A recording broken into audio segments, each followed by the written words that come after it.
Welcome to the Passionate Roaditor, TPR, where we stay on the road to keep you safe on the road. This is a public service announcement.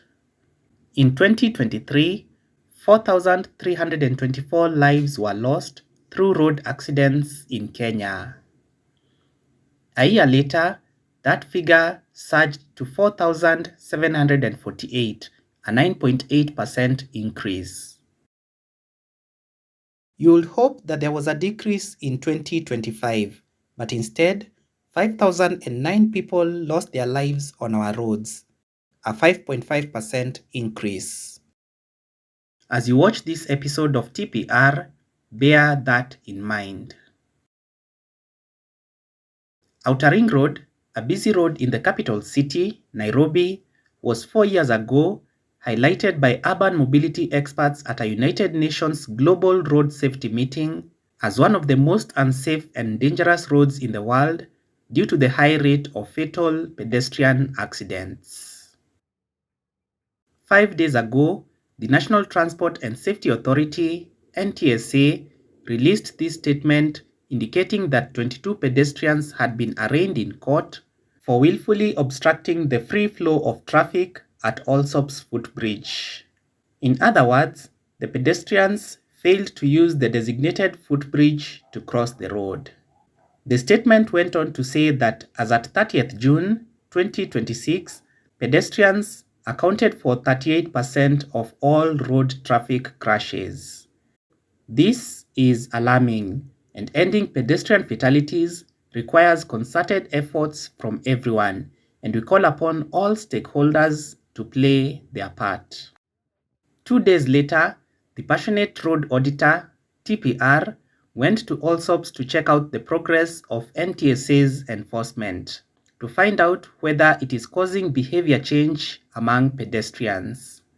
This is what I found. It seems like it is back to normal, where normal here is pedestrians crossing the busy road despite the presence of the footbridge. NTSA's enforcement drive that took place right here just 2 days ago has not changed anything here.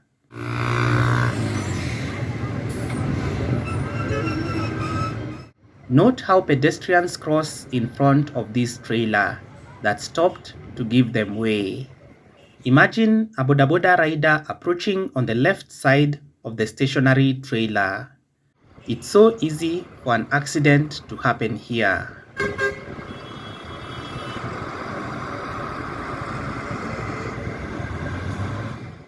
The interesting thing about this particular illegal crossing zone is that on June 19th last year, TPR witnessed an accident right here.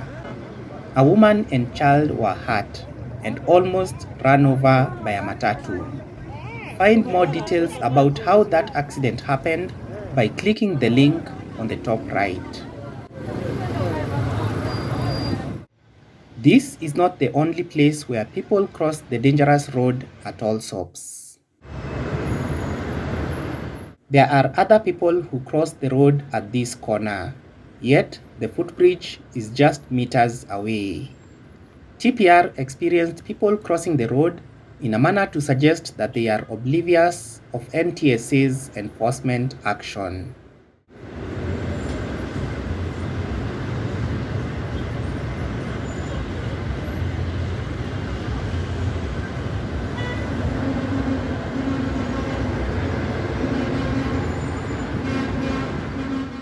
One of the effective ways that NTSA can stop the vice of willful obstruction of the flow of traffic is by having NTSA officials, county traffic marshals, or police stationed here for at least a day or two to direct people to use the footbridge.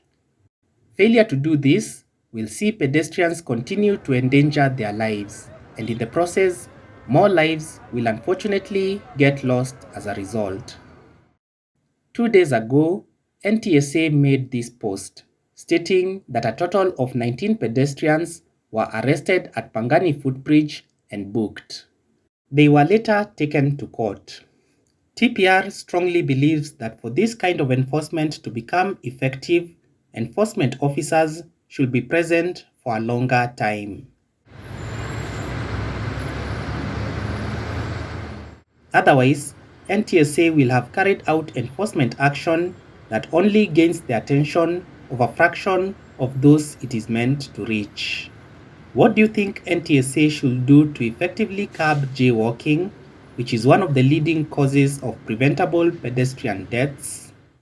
Post your views on the comments and keep it TPR for in-depth road safety content.